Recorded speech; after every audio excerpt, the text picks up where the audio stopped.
주님, 이 시간 주의 말씀 앞에 우리가 있습니다. 이 말씀이 우리 두 귀를 울리게 하옵소서. 이 말씀으로 우리 심장이 뛰게 하옵소서. 이 말씀을 깨달아 알게 하시고 이 말씀에 다 붙들려 손과 발로 분주하게 살아가는 은혜를 허락하옵소서. 주여 말씀하옵소서. 종이 듣겠나이다. 예수님 이름으로 기도드리옵나이다. 아멘. 우리가 쓰는 휴대전화의 대부분은 두 가지가 아니겠습니까? 우리 삼성에서 만든 갤럭시 폰이 아니면 아이폰, 보통 두 가지 중에 하나를 쓰지요. 이 갤럭시 폰을 만든 삼성, 세계적인 기업입니다. 이 삼성을 창업한 창업주, 우리가 잘 아는 고 이병철 씨는 그가 1987년 11월에 작고했습니다. 별세했는데 돌아가기 몇 달 전인 1987년 9월에 캐톨릭 사제인 박희봉 신부에게 24개의 질문이 적혀있는 편지를 보냈습니다. 그 편지 24개는 사업하는 사람이 이 까닭에 어떻게 하면 돈을 더 많이 벌 수 있겠습니까? 어디에 투자하면 되겠습니까? 미래 유망한 종목은 뭡니까? 이런 것이 아니라 그의 질문 대부분은 종교, 인생, 신앙에 관한 근본적인 질문이었습니다. 그 24개 질문을 다 소개해드릴 수는 없지만 그 중에 몇 개 질문만 말씀드리면 이런 것들입니다. 하나님의 존재를 어떻게 증명할 수 있습니까? 신은 왜 자신의 존재를 똑똑히 분명히 드러내지 않습니까? 또 신은 우주 만물의 창조주라는데 그것을 무엇으로 증명할 수 있습니까? 라는 하나님 신 자신에 관한 질문입니다. 또 언젠가 생명의 합성, 무병장수 시대도 가능할 것 같은데 이처럼 과학이 끊임없이 발달하게 되면 신의 존재도 부인되는 거 아닙니까? 라는 질문도 했습니다. 신이 인간을 사랑했다면 왜 고통과 불행과 죽음을 우리 인생에게 허락했습니까? 라는 질문도 있습니다. 또 우리가 쉽게 할 수 있는 질문, 왜 하나님은 악인을 만드셨습니까? 또 예수는 우리의 죄를 속죄하기 위하여 죽었다는데 그렇다면 우리의 죄는 도대체 무엇입니까? 왜 우리로 하여금 죄짓게 내버려 두셨습니까? 라는 질문입니다. 영혼이란 무엇입니까? 혹은 천주교, 여기서 기독교를 믿지 않고는 천국 갈 수 없습니까? 안 믿는 사람 가운데 다른 종교 믿는 사람 가운데에도 착한 사람 많은데 이 사람들은 죽어서 어떻게 됩니까? 인간이 죽은 후에 영혼은 죽지 않고 천국이나 지옥으로 간다는 것을 어떻게 믿을 수 있습니까? 성경에 부자가 천국 가는 것이 낙타가 바늘구멍에 들어가는 것을 비유하셨는데 그러면 부자는 다 악인이란 말입니까? 이런 것입니다. 또 실제적인 우리의 삶의 비판적인 질문도 있습니다. 우리나라는 두 집 건너 교회가 있고 신자도 많은데 사회 범죄와 시련이 왜 그렇게 많습니까? 그리고 24번째 마지막 질문은 지구의 종말은 옵니까? 라는 질문이었대지요. 이 24개의 질문, 어떻게 돈을 더 법니까? 번 돈을 어떻게 쓸까요? 이런 것 하나도 없습니다. 다 누릴 만큼 누려보고 가질 만큼 가져보고 어찌 보면 이분도 인생의 후반을 살 만큼 살았습니다. 그리고 나서 그는 하나님과 우주와 인생에 관한 근본적인 질문을 아마 고민하고 이 캐톨릭 사제한테 편지를 보냈던 것 같습니다. 이 24개의 질문을 아직 답을 받지 못한 채 9월에 편지를 보냈고 11월에 그는 하나님의 부름을 받았습니다. 우리가 살고 있는 이 땅 가운데는 참 모르는 게 더 많지요? 모르는 게 더 많지요. 여러분 아는 게 더 많으세요? 모르는 게 더 많으세요? 아는 거는 모르는 거에 비하면 안다고 할 수가 없을 정도로 온통 이 땅 가운데는 우리가 모르는 게 더 많습니다. 결정적으로 우리가 모르는 것도 모르기 때문에 모르는 걸 몰라요. 아는 줄 알아요. 모르는 것도 몰라요. 심지어 눈으로 보고 눈앞에 있는데도 이걸 어떻게 여기 이런 일이 있을 수 있고 이게 있을 수 있는가? 그럴 때 우리는 모든 인생의 지혜를 합쳐놔도 답을 찾을 수 없을 때에 그거 불가사의하다라는 표현, 불가사의. 이 불가사의, 이 세계 7대 불가사의가 있다는 겁니다. 이거 사람이 만들었지만 어떻게 이게 가능했는지 어려운 7개의 불가사의한 건축물이 있습니다. 예를 들면 이집트의 피라미드, 바빌론의 공중정원, 알렉산드리아의 등대 이런 것 같은 불가사의한 건축물입니다. 이거를 도대체 이 사람들이, 그 시대 사람들이 어떻게 만들었을까? 참 아무리 생각하고 지혜를 모아도 해석할 수 없는 건축물들이 있습니다. 이것들의 명칭은 기원전 3세기 전후에 그리스인들이 사용하기 시작한 것입니다. 시대가 흐르면서 그 목록은 바뀌었을 뿐 여전히 이러한 불가사의한 것들은 우리 안에 많이 존재합니다. 21세기 건축학계에서도 선정한 7대 불가사의가 또 있습니다. 이 불가사의 이걸 좀 한자로 띄워드리면 좋겠는데 제가 준비를 못했습니다. 헤아릴 수 없고 생각할 수 없는 그런 뜻입니다. 이 불가사의라는 말은 사실 불교 용어입니다. 1064에 해당하는 수의 단위가 불가사의입니다. 실제 생활에서는 이해하기 어려운 오묘한 이치, 가르침, 언어로 표현할 수 없는 놀라운 상태를 이야기할 때 참 불가사의하다. 여러분, 이게 너무나 많잖아요. 알 수 없는 불가사의한 것. 어젯밤에 잠 잘 주무셨어요? 요즘에 잠을 저는 좀 설칩니다. 모기가 얼마나 많은지. 아니, 그렇게 문을 닫고 방충망을 하고 약을 뿌려도 밤마다 이 모기는 평균 우리 안방에 3-4마리씩 등장해서 나의 잠을 깨우는 이 모기는 어디서부터 오는지 불가사의합니다. 이게 어디서 오는지. 누가 막 집어넣는 것 같아, 안방에 날 깨우려고. 그 모기 때문에 물론 제가 새벽기도 빨딱빨딱 일어나서 나오긴 하지만도, 일상에서 참 우리 내 몸으로 낳은 이 아들, 딸, 내 자식들, 그 속을 헤아릴 수가 없어요. 불가사의합니다. 평생을 얼굴을 마주하고 같이 밥을 먹고 입을 덮고 자는 배우자 가운데도 그 속을 알 수 없을 때 그 속 참 불가사의하다. 알 수 없어요. 이 사사로운 우리의 일상의 삶의 불가사의한 것으로부터 우리가 살고 있는 이 땅에 있는 많은 일들 가운데에 헤아릴 수 없고 판단할 수 없고 정리되지 않은 불가사의한 일이 이 땅에는 천지입니다. 오늘 본문 우리가 욥기서 말씀, 우리가 매주 수요일마다요 이 욥기를 한 장씩 1장부터 마지막 장이 몇 장입니까? 이 수요일날 나온 분만 알아. 42장이에요. 1년 가깝게 우리가 욥기를 매주 수요일마다 한 장씩 하나님 말씀을 묵상하고 씨름했습니다. 이 욥기는 이해할 수 없는 고난, 하나님의 사람, 의로운 사람 욥에게 해당하는 그 고난, 그것을 오늘 욥과 같이 하나님 믿고 살아가는 성도들이 그런 고난을 직면할 때에 이 고난을 어떻게 해석해야 되는가에 관한 귀한 깨달음을 주고 위로를 주는 말씀이 바로 욥기입니다. 하나님 앞에서도 하나님 보시기에 온전하고 정직하며 하나님을 경외하던 욥이 어느 날 마른 하늘의 날벼락처럼 아무런 잘못 없이 그가 채 감당할 수 없는 크나큰 고난을 겪게 됩니다. 그러나 욥은 그 마지막 순간까지 하나님 앞에 끝까지 그 자리를 지킵니다. 하나님과 자기 사이의 거리를 지킵니다. 하지만 욥을 위로하러 왔던 3명의 친구, 나머지 사람들은 다 흩어지고 도망가고 멀리했지만 욥을 위로하러 온 3명의 친구가 위로하러 왔다가 욥의 고난을 해석하기 시작했습니다. 어렵지요. 아니, 욥이 그간 복을 받았을 때는 욥 같은 사람이 복을 받아야지 누가 복을 받나? 아니, 욥이 복을 안 받으면 누가 복을 받아? 욥의 그 복을 해석했습니다. 그만큼 욥은 정직했습니다. 하나님 앞에 사람 앞에 신실했습니다. 성실했습니다. 선했습니다. 예배자였습니다. 그래서 욥은 마땅히 그 복을 받아야 된다고 어쩌면 욥 자신으로부터 모든 사람이 생각을 했고 하나님도 욥을 기뻐하셨습니다. 그러나 이 사단의 생각은 좀 달랐습니다. 그렇게 해주니까 욥이 그렇게 하지요. 저라도 하나님 그렇게 복 주면은 욥처럼 할 수 있을걸요? 이 사단적인 생각이에요. 그걸 그대로 그냥 복으로 받아들이지 않고 자꾸 뭔가를 끄집어내죠. 꼬투리 잡지요. 하나님 누구라도 욥처럼 복 주면 다 하나님 그렇게 섬길 겁니다. 넉넉하니까 베풀 수 있는 겁니다. 없어 보세요.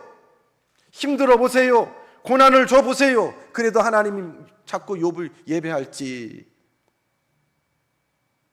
아니야, 욥 그런 사람 아니야. 아니기는요, 무슨, 해 보세요. 그래? 그렇게 하나님 앞에 복을 받던 욥이 생명만은 건들리지 말라라는 그 하나님의 말씀을 붙잡고 사단이 시험하기 시작합니다. 욥이 그 고난을 욥의 친구들이 와서 봤을 때 기가 막혔습니다. 그래서 나름대로 해석해 보려고 했는데 그들의 해석할 수 있는 잣대는 기준은 인과응보예요. 상 받을 만한 사람이 상을 받고 복을 받고, 벌 받을 만하니까 벌 받는 거야. 저 사람 저렇게 비참하게 사는 거 저거 그만하니까 저렇게 비참하게 뭔가 죄가 있고 캥기는 게 있어. 그 사람이 잘 되는 거 그만한 뭔가가 있을 거야. 인과응보로 욥의 그 큰 고난이 욥의 그에 상응하는 죄가 있을 것이라고 생각하면서 욥의 죄를 끄집어내려고 합니다. 욥도 그 인과응보의 신학을 갖고 있었을 것입니다. 하나님, 혹시 내가 모르는 죄가 있습니까? 이만한 벌을 받을 만한 큰 죄가 있습니까? 하나님 보여주세요. 깨닫게 해주세요. 하나님 앞에 몸부림쳤지만 아무리 생각해봐도 이만한 무게만큼의 죄 때문에 이만한 무게의 벌을 당한다는데 이만한 벌만한 죄가 드러나질 않아요. 하나님 가르쳐주세요. 알려주시면, 깨닫게 하시면 내가 하나님 돌이킬게요. 회개를 할게요. 그러나 하나님은 침묵하세요. 이게 더 욥을 힘들게 했습니다. 욥이 회개 안 하겠다는 게 아니에요. 잘못한 것이 있으면 용서를 빌겠다는 거예요. 그런데도 하나님은 침묵합니다. 옆에서는 친구들은 자꾸 옆에서 너 빨리 회개해, 너 있을 거 아니야, 막 쥐어짜는 거지요. 요즘에 그런 거 없지만 옛날에는 잘못된 관행으로 뭐 경찰이나 검찰이나 불려가면은 없는 죄까지도 다 쥐어짜면은 털면 뭐 다 먼지가 나온다며요. 먼지 없는 사람 없다면서요. 먼지 없는 인생이 어디 있어? 너 빨리 풀어. 빨리 하나님 앞에, 우리 앞에 끄집어내라고 강요했지만 욥은 거기서 꺼낼 만한, 그럴 만한 죄가 없었습니다. 그것이 얼마나 힘들었는지 욥은 하나님 앞에 급기야는 하나님, 내가 왜 이렇게 태어나서 이런 고난을 당할까요? 자기의 생일을 저주했습니다. 그러면서 이렇게 죄에 관한 고난이라면 이 고난을 주시는 하나님, 뭔가가 잘못된 건 아닙니까? 라고 하나님께 부르짖었습니다. 욥기서 42장까지 있는데 전반부 한 2장, 석장까지와 마지막 42장 빼고 나머지는 1장부터 37장까지는 뭐 한 3장, 4장부터 37장까지는 길고 긴 말씨름입니다. 싸움입니다. 논쟁입니다. 계속 질문을 던지고 받고, 그러나 답을 찾지 못하고 무수한 질문들로 물음표로 가득한 내용이 욥기서 한 4장부터 37장까지의 내용입니다. 거기 어디에도 속 시원한 답이 없습니다. 그러던 가운데 그 논쟁이 끝나고 38장에, 오늘 보면 38장에 드디어 하나님이 나타나십니다. 오늘 1절에 보니 그때는 어느 때입니까? 많은 질문들로, 많은 물음표들로 가득한 그때에, 그래서 가슴이 답답하고 미어터질 그때에 여호와께서 폭풍 가운데 욥에게 말씀하여 이르시되, 여호와께서 폭풍 가운데, 하나님이 우리 삶의 현장에 나타나실 때는 나타나는 징표가 있습니다. 땅이 막 흔들리기도 합니다. 그런가 하면 먹구름 가운데 천둥과 번개가 우레가 치면서 하나님이 나타나기도 합니다. 오늘 하나님이 저들의 질문의 현장에 나타나실 때에 폭풍 가운데 하나님이 나타나십니다. 그리고 또 다른 의미에서 폭풍은, 여러분, 폭풍이 일고 비바람이 할 때 막 일어나면 막 모든 것이 다 뒤죽박죽 되잖아요. 큰 폭풍을 만나면 집이 통째로 날아가기도 하고 뒤죽박죽 되기도 하고 엉클어져 버립니다. 제자리를 잃어버립니다. 지금 욥이 처한 이 상황이 폭풍과 같은 상황입니다. 이 폭풍과 같이 정리되지 않고 답을 찾을 수 없는 상황 가운데에 지금 하나님이 들어와서 욥의 이름을 불러주십니다.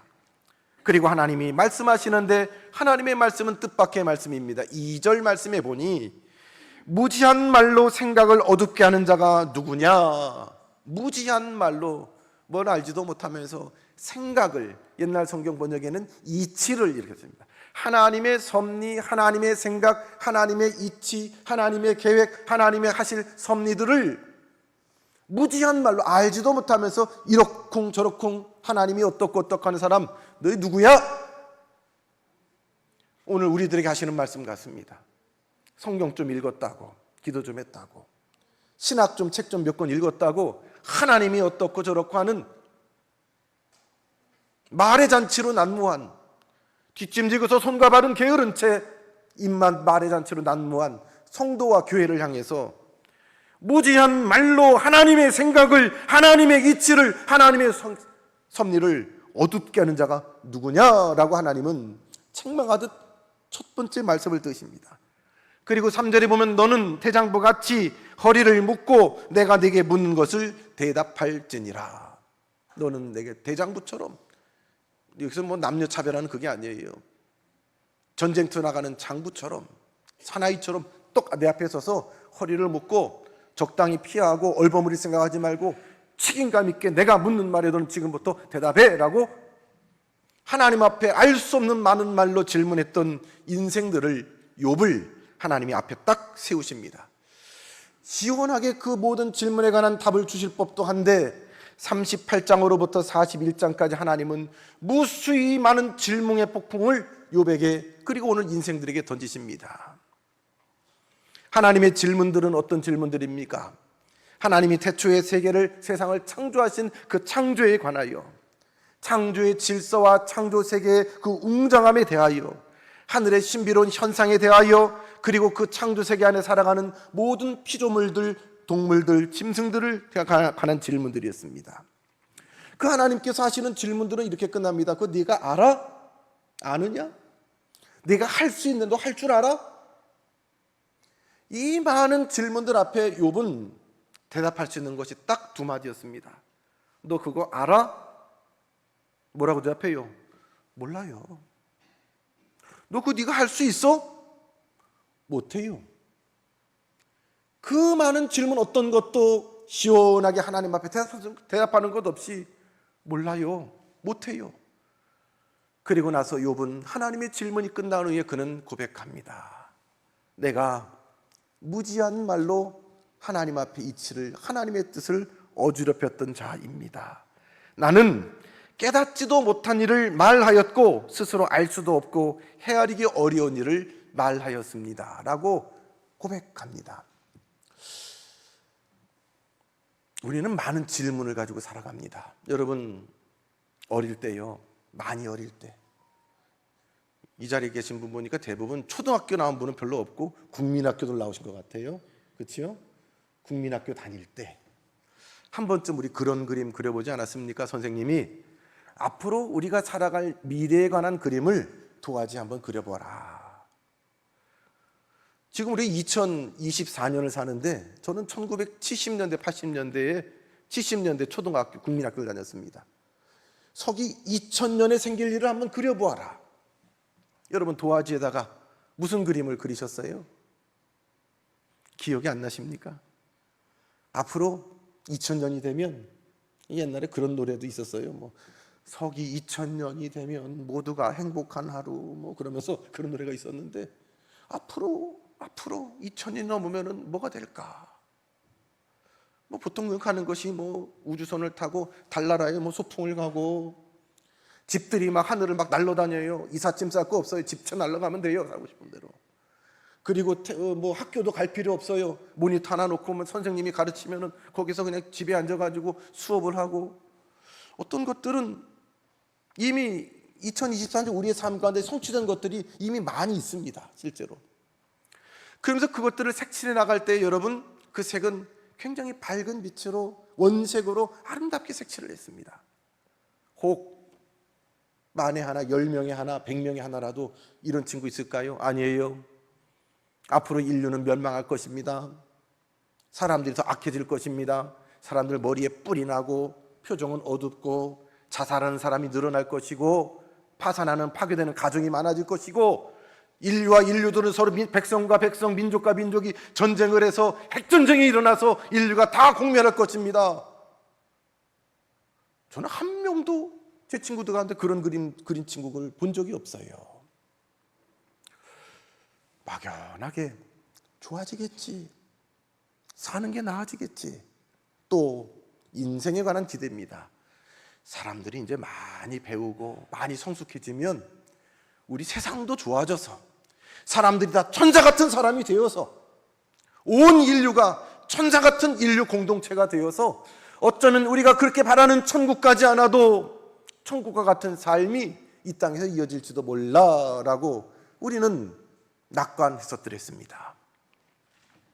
그러나 보십시오. 뭐가 달라졌습니까?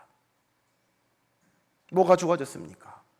여전히 지구 안쪽에서는 전쟁이 이어지고 사람이 비참하게 사람이 사람을 죽이는 비참함 가운데 살아갑니다. 부유하고 넉넉한 사람들은 많은 것을 누리고 최첨단을 살아가지만 여전히 누리지 못한 인생들은 기본적인 인간의 생존권도 보장받지 못한 채 비참하게 죽어갑니다. 많은 사람들이 스스로 생을 포기하는 일들이 있고 인간이 인간을 원망하고 저주하고 인간이 두려움이 되는 그 시대를 살고 있습니다. 어쩌면 하나도 나아지는 것이 아니라 인류는 진보가 아니라 퇴보를 하지 않을까. 그런데 문득 성경을 보다가 창세기를 보니까 아니 창세기면은 우리 인류의 거의 시작과 같은 책 아니에요. 그때랑 지금이랑 달라진 게 없더라니까요.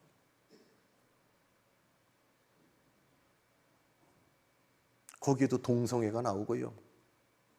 구약시대에도 성폭행, 부도덕, 살인, 인간의 그 죄악상들이 그대로 나오는데 세상은 바뀌어도 하나님 없는 인생은 여전히 죄인이고 여전히 악하구나. 우리는 깨달을 수밖에 없습니다.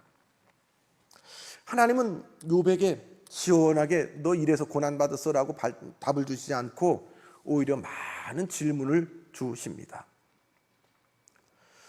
그 많은 그 질문들 앞에서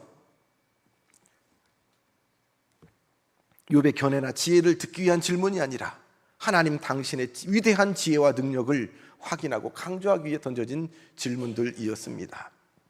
그 질문 가운데 욥은 못합니다, 모릅니다라고 대답할 수밖에 없습니다. 질문 가운데 그는 깨달았습니다. 내가 무지한 자입니다. 내가 무능한 자입니다. 욥의 생각들이 하나님 시각에서 보면 얼마나 편협하고 자기중심적인지 깨닫게 해주시려고 하나님은 그런 질문을 던졌습니다. 그리고 그 질문을 직면한 욥은 자신의 한계를 깨닫고 회개합니다. 하나님이 어떤 분이라는 것을 그전에는 귀로 듣기만 했지만 이제는 눈으로 주를 보게 되었습니다. 그 무수한 많은 질문 앞에 질문이 다시 나한테 되돌아올 때 욥은 자기 자신을 발견하게 되었습니다. 고린도전서 12장 우리가 사랑장이라고 13장 사랑장이라고 잘 아는 장이지만 그 말씀 그 뒤에는 지금은 우리가 거울을 보는 것 같이 희미하나, 아마 이 문장을 보고서 좀 의아하는 분이 있어요. 거울을 보는데 왜 희미하나? 이 당시 거울은 이 청동 거울, 구리 청동 거울이에요.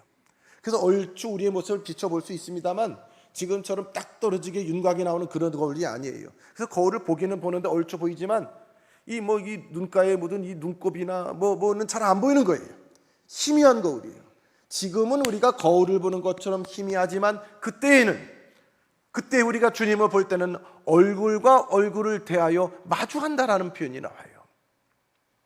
그때는 모든 우리의 질문들이 하나님 앞에 서는 그날에는 명쾌하게 우리가 드러날 날이 있을 것입니다.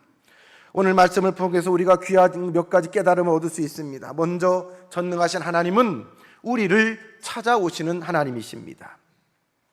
욥은 경직된 인과응보 신앙으로 그를 정죄하고 회개를 촉구하는 세 명의 친구들로 말미암아 더욱더 그는 피폐해졌습니다. 마음도 상하고 상처도 받고 이제 가까운 친구들조차 이렇게 말해버리니까 어디다가 하소연할 데도 없습니다. 결국 자신의 삶을 부정하며 하나님을 향해서 하나님 이거 잘못된 것 아닙니까? 라고 기도할 수밖에 없었습니다.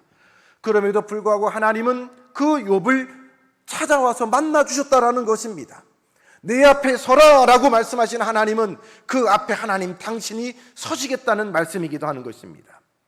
그리고 그의 잘못된 판단을 바로잡아 주시며 하나님께 대한 놀라운 깨달음을 주시는 것이지요. 오늘 우리도 마찬가지입니다. 이 땅을 살면서 우리가 이병철 회장 같진 않지만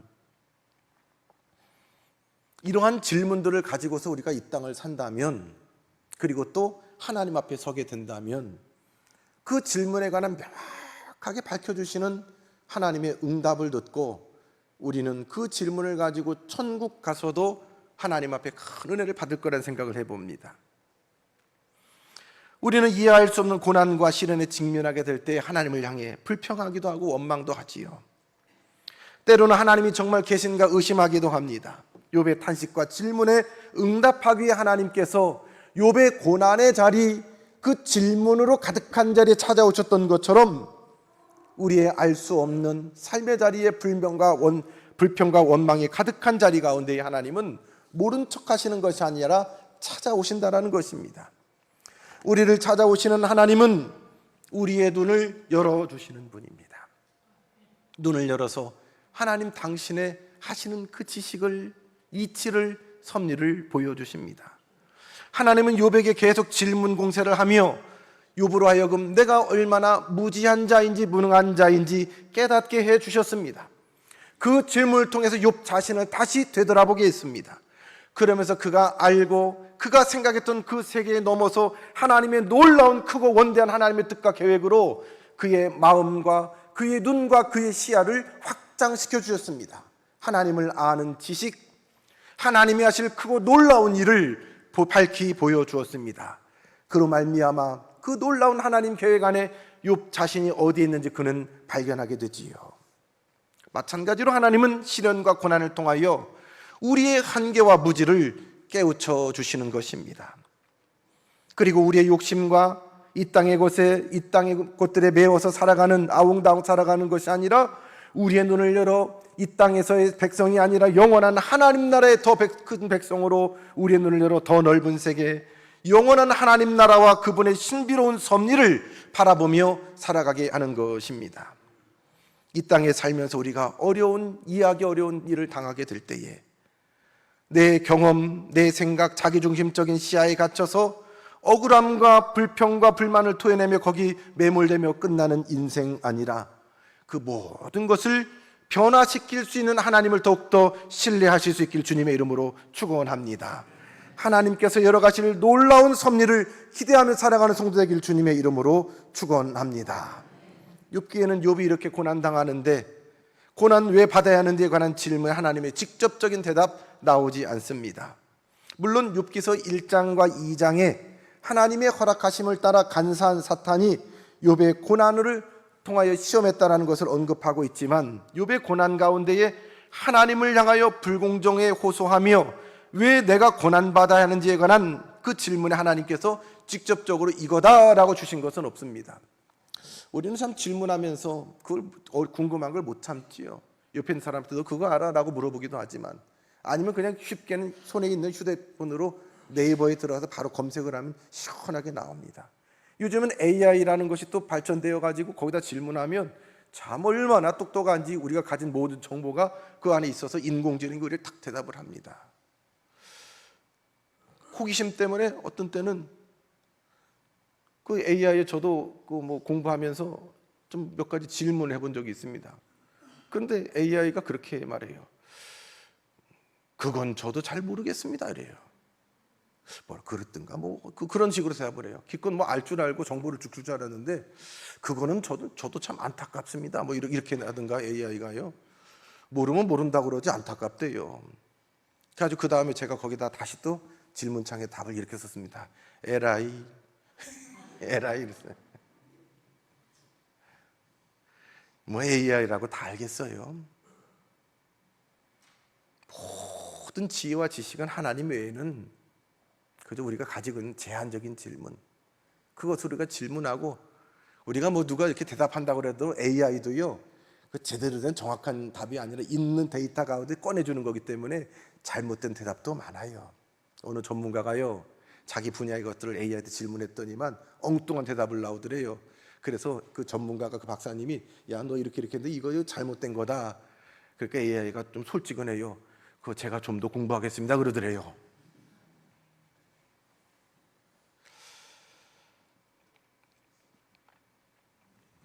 오늘 이 욥기를 통해서 우리의 삶 가운데 욥이 겪은 것처럼 우리 인생의 삶이 딱 떨어지는 게 아니라 이 땅의 삶이 이해하기 힘든 고난과 부조리한 현실이 우리 인간의 삶에 늘 있을 수 있다. 그걸 인정하는 것으로 이해할 수 있습니다. 그러므로 욥기는 이해할 수 없는 고난과 부조리한 현실을 부정하는 것이 아니라 인정하면서 이런 일들을, 이 부조리하고 이해할 수 없는 고난들을, 어려운 일들을 당하는 이러한 우리 인생을 찾아오신, 그리고 사랑하시는 그 하나님, 그분에 관해서 욥기는 이야기하고 있습니다.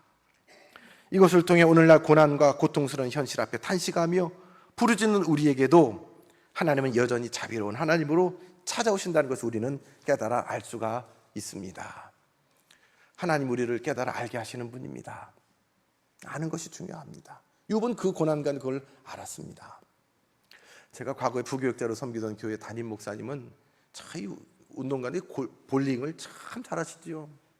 그래서 어느 정도로 잘하느냐, 우리 교회 옆에 있는 볼링장에 그 목사님이 퍼펙트, 핀을 다 쓰러뜨리는 퍼펙트 게임 하면은 기념으로 패 하나를 지기를 만들어 주는데, 그 목사님한 퍼펙트 그 패가 몇 개가 그 안에 있을 정도로 잘해요.